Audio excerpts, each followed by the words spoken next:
Very good evening and welcome to ITV News Calendar. Yes, hello. Thank you very much for joining us. Coming up on tonight's packed programme.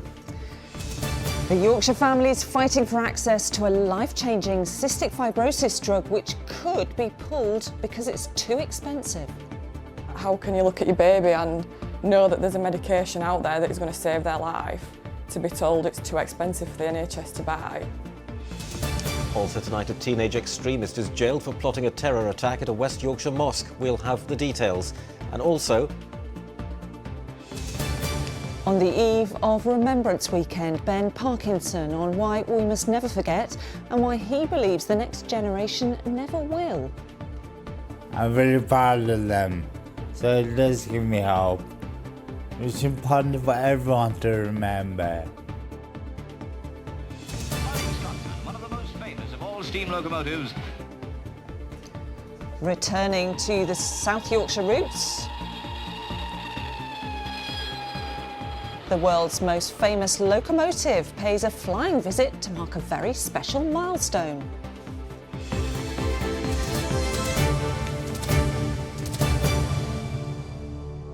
hello, a very good evening to you. The parents of children with cystic fibrosis say they feel that a price tag has been put on their children's lives after it was suggested a drug, which some describe as the closest thing to a cure, may no longer be made available on the NHS. The body which recommends whether certain drugs should be paid for by the health service is reviewing the cost effectiveness of 3 medicines, saying that they need to ensure taxpayers do get value for money. Well, Michael Billington has been to meet 2 families from South Yorkshire who say that a long and healthy life for their children is invaluable. Look at me. Hello. On the face of it, Lennox Hallett from Rotherham is a happy, healthy baby. But cystic fibrosis could cut his life short. He may only survive into his 20s. That is, unless he gets the drug Kaftrio, a drug which it's feared the NHS could no longer afford. That was the only glimmer of hope that we had in a very dark stage of his life, thinking one day he will be put on these medications. I had never expected to hear such tragic news that it could be taken away because of a price tag. It's just awful. Kaftrio is one of 3 drugs approved by the National Institute for Health and Care Excellence over the last 4 years. But now, while they say that the drugs are highly effective for people with CF, they're also too expensive to be available on the NHS. Without this medication, we know it means that their life's going to be really challenging and full of pain and fighting horrible infections. And it's just like, how can you look at your baby and know that there's a medication out there that is going to save their life, to be told it's too expensive for the NHS to buy? It's absolutely devastating. Cystic fibrosis. You have cystic fibrosis, yeah, that's why we're talking about it today. Mucus on Harper's lungs means she's more susceptible to picking up infections that could need hospital treatment. Kaftrio could prolong her life expectancy from 30 to in her 80s. If you're going to be born with cystic fibrosis, now is a very good time to be born with it because of the medicines that are being developed. So we're told there's no reason why she can't lead and live a normal, healthy life like anyone else. We've clung on to that hope in that Harper will be eligible when she's the right age to start Kaftrio. While a final decision on the drugs won't be made until next month, the Cystic Fibrosis Trust has said NICE, the NHS and manufacturers Vertex have to work urgently to find a solution to make treatments available. NICE themselves say existing patients will continue to have access to the treatments after NICE has issued its final recommendations, irrespective of the outcome. It's, our children's lives that we are trying to be the voice for. And yeah, how do you put into words what it means to have your child here still in the 30s? Yeah, to tell you. Yeah. Harper's parents say for them, there really is only one right answer. I think you just have to look at them, the kids, really. Put yourself in their shoes. Please give our children the future that they deserve. Because they deserve to have a full life. Without getting emotional about it. No child deserves a price tag. It's heartbreaking, isn't it? Well, let's hope that that final decision on those life-saving drugs will be in Harper's favour when it's made next month. Now, next tonight, a teenage boy from West Yorkshire has been jailed for 10 years after he was found guilty of plotting a right-wing terror attack on a mosque while disguised as a police officer. Joe Metcalfe, who's from Haworth, was 15 at the time he was arrested. But due to the seriousness of the offences, a judge at Leeds Crown Court lifted restrictions that until now had prevented his name being reported. Police said he idolised convicted extremists and made a detailed plan to murder Muslims before his arrest. He was also sentenced for sexual offences, including multiple counts of rape. Well, Jonathan Brown was in court for us today and joins us live from our newsroom now. Jonathan, he was only 15, but how serious was the threat that he posed? Well, Lara, incredibly serious is the answer to that question. This is a teenage boy that prosecutors said today has beliefs and a willingness to act on them that means he poses a threat to our society. Joe Metcalfe was just 15 years old when he was first brought to the attention of the Prevent anti-terror programme in school 2 years ago. The court heard how he'd shown a deep interest in extreme right-wing ideology, researching, watching and sharing footage of terror attacks. He'd also written his own manifesto detailing plans for his own attack. That included looking up local mosques, collecting weapons and even attempting to get a gun shipped to the UK. Then on the 5th of June last year, he stole his father's car and sat outside a mosque before driving off and crashing it into a field. The court heard he then told police officers he wanted to kill Muslims and was recorded making Nazi salutes in the police custody suite. The judge in this case, Mrs Justice Chima Grubb, said Metcalfe showed no evidence of changing his extremist mindset, that he'd shown no remorse and had misled health professionals where he'd been detained. He even claimed that he'd converted to Islam while failing to engage in any therapies for his views. He was jailed for 7 years for multiple terror offences, including preparing to commit an act of terror. He'll also serve 3 years for sex offences and will remain on licence for a further 6 years. And what have the police said? And what have the police said in response to all of this, Johnny? Well, officers from Counter-Terrorism Policing North East welcomed the sentence today, but they stressed that they believe that Metcalfe was acting alone. Detective Chief Superintendent James Dunkerley added that this provides yet another example of how robustly we deal with this type of behaviour and these actions. It will not be tolerated.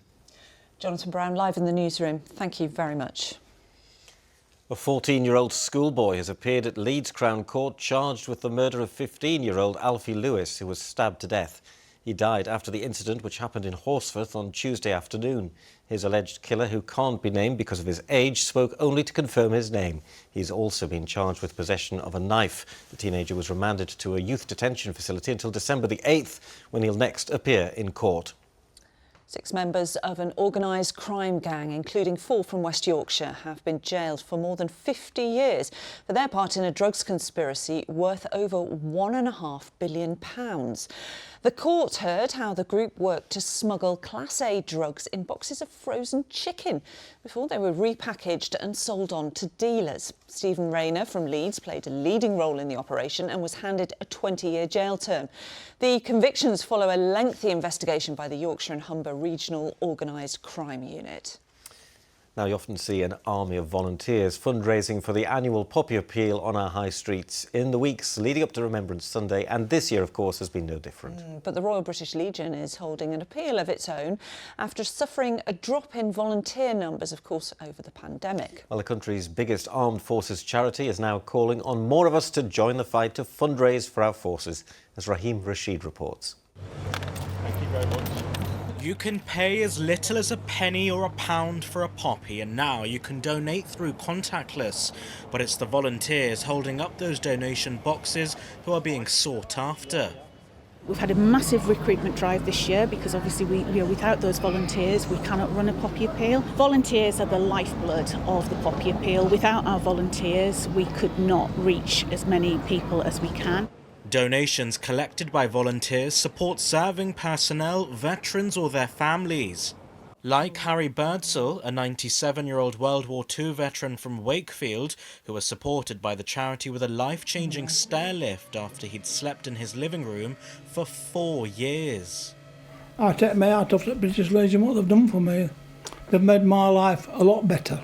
Since I've had this new staircase, it's made my life a lot better. Because I can go upstairs, come downstairs, no problem. I can have a shower, no problem.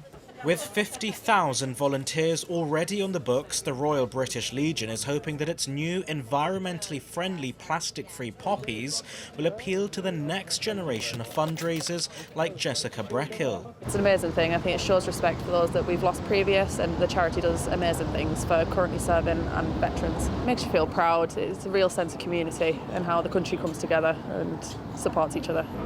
It's hoped with more volunteers working at stalls like this, more poppies like this or this can be sold, which will eventually go towards supporting veterans. Like Army veteran Jane Wilkes, who was helped by the charity after receiving a devastating breast cancer diagnosis around the time she was serving in Afghanistan. I found myself from a zone of conflict onto a chemo ward. You know, I was an Army officer, and a lot of the time officers don't come forward and say, I need help, because you serve to lead, you don't put yourself necessarily first. But as a human being, I broke, and it's okay to do that because you can recover with the right support network around you. By volunteering, someone is happily willing to give their time and their efforts and their devotion to a very worthy cause. So I would commend anybody to volunteer. As we prepare to remember our fallen service personnel this weekend, the Royal British Legion is hoping to build up its own army of volunteer fundraisers so it can carry on helping our heroes. Raheem Rashid, ITV News. Still to come and staying with Remembrance Weekend, Ben Parkinson on why he believes the next generation will always remember, plus elsewhere in South Yorkshire. There's no mistaking that sound. Yes, the Flying Scotsman has returned to Doncaster. Find out why later in the programme. And I will have your weather details for Remembrance Weekend. You'll definitely need a coat, but you can probably leave the waterproof at home. See you a little later on. Well, before all of that, let's talk about a little boy from Sheffield whose smile captured the hearts of people watching when he carried out the match ball for England's rugby league game against Tonga at Headingley last Saturday. 3-year-old little Eli Fernley has an incurable brain tumour, and his local rugby league club are raising funds to ensure that the family can create some really special memories with their little boy. Chris Dorks went to meet them. I don't go. Little Eli's a bundle of energy. Big brother Guy, his sidekick. But in the last 12 months, this house in Sheffield hasn't always been filled with smiles and laughter. In October 2022, Eli was rushed to hospital after suffering seizures. An MRI revealed a very large brain tumour. Despite an operation, 9 rounds of chemotherapy and 33 doses of proton beam radiotherapy, the cancer is still there. Yeah, round Essex. They can't have any further radiation because it's all within the radiation site that they had earlier in the year, and he's had the maximum dose for that. We're now making as many memories for him as we can. We don't know how long it is because of how aggressive it is. It's probably going to be quite short. The Fernleys are all members of the Sheffield Hawks Rugby League Club. Lisa and Tasha were so keen to help, they set up Eli's Army to raise funds so the family can create special memories of their time together. It never fails to amaze me how the rugby league community comes together, and like everybody at the Hawks, but even the Eagles as well. Like, yeah, definitely. The players was putting lots of money in themselves from their own pockets into the Just Giving, and they're just an absolutely amazing family, so everybody that knows them knows how amazing they are, and they just want to help. You want the microphone? Yeah. Hello! Shout Eli's Army! Army! Army! Army! Eli's Army! 2 weeks ago, around 250 people joined a light walk in Sheffield. And last Saturday, Eli carried out the match ball at Headingley for England's rugby league match against Tonga. It was a very good experience we had. I got to walk out with Captain Eli, obviously bringing the ball out. Were you proud of your brother? Yeah, definitely.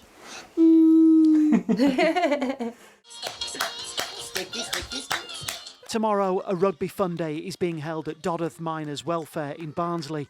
Another memory for this family and more reasons to laugh and smile. Chris Dawkes, ITV News, Sheffield. I just love those moves by Eli and Guy. Gorgeous. Like to see you do that. Yeah, maybe not. Now, he's one of TV's most loved personalities who's recently stepped back from the limelight after struggling with his speech. That's right. In 2021, Chris Kamara, who lives near Wakefield, revealed he had apraxia, a neurological disorder that affects his ability to talk. Now, in a new book, he's detailed the struggles he's faced, and now a trip to Mexico is helping him live with the condition. Arif Ahmed caught up with him at a bookshop in Farsley just a little earlier on. Yes, here we are at Truman's Books in Farsley. We've jumped ahead of the queue of everyone else. The calm before the storm, you could say, because everyone's here to see one man. Former football player, manager and TV pundit is, of course, Chris Kamara. Cami, great to see you. No. There's only one man everyone wants to see. And that Thank is you. Cami. Thank you so much. And Cami, we know it's been a difficult few years for you living with apraxia, but you've been to Mexico for some treatment. How's that been going? Yeah, it's gone great. You know, the brain is a complex thing, so I had the problem from the brain to the mouth. It slowed down and the fluency was terrible. I've got the fluency back, and the next thing is the speed. Get back to talking 300 mile an hour like I did before. And you've got a book here, you're doing a signing here, people will be coming here shortly to come and see you. Tell us about the book. There's some good stories in there, some funny stories in there, but some serious stuff in there as well. Oh, of course, it chapters the life about the apraxia, and that's the reason I did the book. I did a documentary, Lost for Words, and people were curious about my condition. I was curious about my condition. I'd never heard of apraxia of speech. I went home after the doctor told me, and I had to Google it, and there was hardly anything on the World Wide Web, and certainly I'd never heard of it at all. And so many people have not heard of all these speech conditions, and now we need to know and get these people help. And it's going to be a busy one here today for you. Yeah, it is. Yeah, I had to do Leeds. You know, I've done Middlesbrough, I'm doing Wakefield, all round about my area, and it's important that I do Leeds, otherwise they'll never forgive me. I'm sure we'll always be able to forgive you. Cami, well, best you let you get on. There's quite a few people waiting, so we've held you long enough. Thanks for your time, Cami, and it's clear that everyone in our region still has that love and affection for Cami. Absolutely, he's a great guy. So good to see him, and actually sounding much better, isn't he? Yeah, and it's always great to have him on calendar. Friend of the show. Well, to a special homecoming now, as the Flying Scotsman steamed back into Doncaster, the city where she was built, to mark a very special milestone. Well, the record-breaking engine was returned to her birthplace for a special celebratory weekend where more than 6,000 people who were lucky enough to get tickets will be able to get a close-up look at this feat of engineering. Our reporter Amelia Beckett was there too, along with some VIP guests. It's had 100 years to learn how to make an entrance, and it shows. The Flying Scotsman is perhaps the most famous locomotive in the world, but it's here in Doncaster, where it was built, that it's treasured most. There was a great gust of wind with it. The road was shaking. Alan first saw the Flying Scotsman at the age of 7. Now, 92 years later, he's finally had the chance to see it again. It's actually wonderful to see the actual locomotive again. Probably not quite the original, but nevertheless, what I would consider a really giant of a locomotive. It's stable. Is Doncaster. It is a remarkable locomotive. Standing today at the Freightliner Railport, it's just 2 miles from where it was first conceived. Beautiful engine eased out of platform 10. In 1923, it was the first locomotive built by the newly founded London North Eastern Railway. And soon, the first in the UK to reach 100 miles an hour, traversing the country's rail network until it was retired in 1963. In private hands, it travelled to America and Australia before a series of restorations and revivals. Chris was one of many who played his part in the welding together of this great train's history. It came into the Doncaster plant works where it was built to be refurbished. So it was literally stripped down to the basics. One of the jobs that I was given, along with a colleague of mine, was to actually manufacture what they call a banjo dome, which sits on the top of the boiler. We literally had to beat this out of a sheet of copper. To mark its centenary year, it's already visited places across the country, but months of planning helped it find a route home to give thousands of locals their chance to see it. It was so important for me because it is our heritage. So I was delighted when I was told we'd finally got it coming. And more importantly, for our people and our young people to come and see, showing really what we could achieve in the past. And we are doing it now, and we will certainly do it in the future. It'll remain here for the weekend, giving those who registered a front row seat to the heritage of their city. Amelia Beckett, ITV News, Doncaster. Looking beautiful as ever. The weather was good for it as well. I know, still going strong, just like our Keza. Oh, thanks. I don't have any flying Scotsman, but I've got a flying kite. Have you? Yeah. Check this out. Oh, a big thank you to Paula Jordan for sharing this one. And quite a few of you have been spotting our feathered friends against the beautiful autumn colours in pretty much camouflage. This was a male sparrowhawk against the willow. A big thank you to Roy Briggs for sharing this. Probably spying its breakfast, and well camouflaged, this female sparrowhawk against the garden fence in Rebecca Sill's back garden. How about that? Please keep them coming. Weather photos at itv.com. Also, a waxwing against rowan berries in Scarborough. A big thank you to Rose Haberley for this one. And maybe not quite as camouflage, but very cute and very small and very fast, a long-tailed tit in Hawthorne. A big thank you to Graham Standley for that. And it was nice today, wasn't it? It was really lovely. There was a little bit of a breeze, but everyone was sending in emails saying, I've just had a lovely autumn walk. And this is a gorgeous shot from Boots Folly in Strions on the Derbyshire-South Yorkshire border. A big thank you to Sandy Nicholson. It's going to be chilly, so if you want to walk tomorrow, that's the best day, but it's going to be cold. Maybe hovering around freezing overnight tonight. Tomorrow night, these are our overnight lows. Pretty cold, but we are expecting clear skies, and that's really good news because the space weather forecast for Saturday night for seeing the aurora is pretty good. And actually, it goes all the way down to central England and Wales. So we could indeed, very much like we did at the beginning of the week, see the aurora borealis, but there might be a little bit of mist and fog, that is for sure. And we've got the clear skies to see it. What about on Sunday? Clear skies? Yeah, for tomorrow and again for Remembrance Sunday, dry, clear, light winds, but frost and fog. So if you are driving at and about, do be aware of that. Yeah. All right then, thank you. Now, finally tonight, remembrance events will be held across our region this weekend. But for many children today was a chance to honour the fallen at school. Pupils at one school in Sheffield were joined this morning by former paratrooper Ben Parkinson from Doncaster. Ben was the most severely wounded soldier to survive the war in Afghanistan, losing both of his legs and suffering lasting brain damage. Well, today explained to children at Westbourne School why remembering the past is so important for the future. Nothing you can do about it. Nothing you can do about it. There is no point dwelling. As Ben Parkinson, with the help of his mum, told his remarkable story today, it was a powerful reminder to these pupils of the cost of war.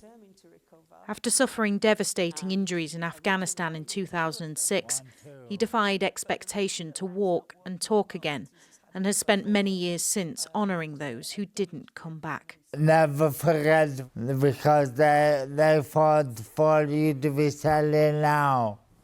So do your bit. You always try your best. And that message had a real impact on many of these children. I have been raising money by selling poppies outside of school gates for the poppy appeal. These are my great-great-grandfather's medals from World War I. And I'm really happy to be here celebrating them today. We really need to focus on the importance of the people that sacrificed so much for us to have freedom and where we are today. The generation we have now is looking to stop this in the future and create more peace in the world.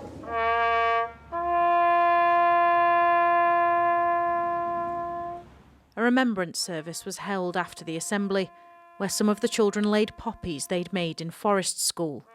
And as Ben laid his own wreath, he was touched by the attitude of the young people watching on. They seem very engaging. They seem interested and wanted to know about the past. I'm very proud of them, so it does give me hope. We want them to understand that actually making good choices and using the opportunities they've got in front of them is possibly one of the greatest ways to honour those who've given so much for us. Children in Barnsley have also been learning about the importance of remembrance today. A war memorial, which was vandalised last year, has been repaired and reinstalled with their help. Pupils at Summer Lane Primary School designed special gold coins for the artwork. Children were asked to design something that was special to them.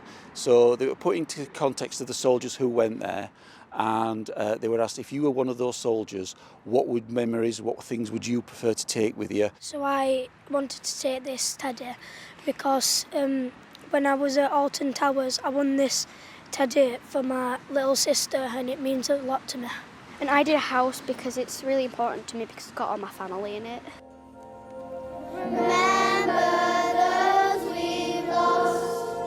Meanwhile, back at Westbourne School, the children paid their respects to those who've sacrificed through song. Emma Wilkinson, ITV News, Sheffield. Lovely to see so many children taking part. Definitely, and lovely to see Ben Parkins as well. I'm lucky enough to meet Ben several times over the years, and he did tell me once that he just feels so lucky to be alive, and that's why he wants to honour the fallen that he worked with, you know. Of course, he's very inspirational, Yeah, isn't he? terrible. OK, well, let's get a catch-up then on Sunday for the weather. Good visibility on the horizon. TUI sponsors ITV Yorkshire Weather.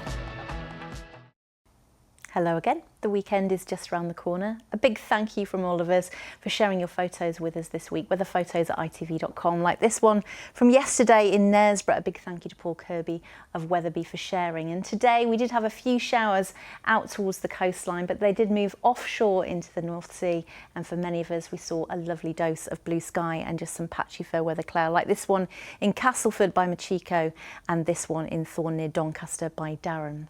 Now, as we head into this evening and overnight tonight, there is a small chance of catching a shower, but for most of us it's dry, clear and cold for the bulk of the night, and into the early hours perhaps just a little bit more in the way of patchy cloud. There will be one or two mist and fog patches, most likely over the Dales, and the temperatures to northern parts certainly taking a tumble, even in towns and cities, a chilly 3 or 4 Celsius. So as we head into the weekend, there is sometimes 7:25 and 4:15. A mostly dry day tomorrow. Morning mist and fog lifting, a chilly start, lovely into the afternoon, light and variable winds. So the temperatures, although chilly, won't feel too bad in the sunshine. 7 to 9 Celsius for most of us. Again, a very small chance of a shower directly out towards the coast. Clear skies for tomorrow night, but perhaps some mist and fog developing quite dense in places. Either frost or fog to start Sunday, but mostly dry. And then this area of rain waiting in the southwest for later.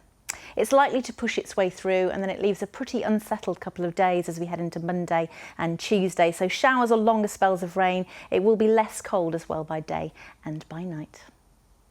TUI sponsors ITV Yorkshire Weather. And that is your weekend forecast. Thank you very much. Thank you very much. Yeah, that's just about all from calendar for tonight. Kamal's up next with the ITV Evening News, and Michael's back here with our late bulletin at 11:15. But we're going to leave you tonight with some of the scenes from around our region today on the eve of Remembrance Weekend. Tomorrow, cities, towns and villages will stop and fall silent on Armistice Day as the nation marks the moment with a 2-minute silence at the 11th hour of the 11th day of the 11th month. And Remembrance Sunday will see services held right around our region. From all of us here, thanks for watching and have a very good weekend. Good night. Bye-bye. Bye.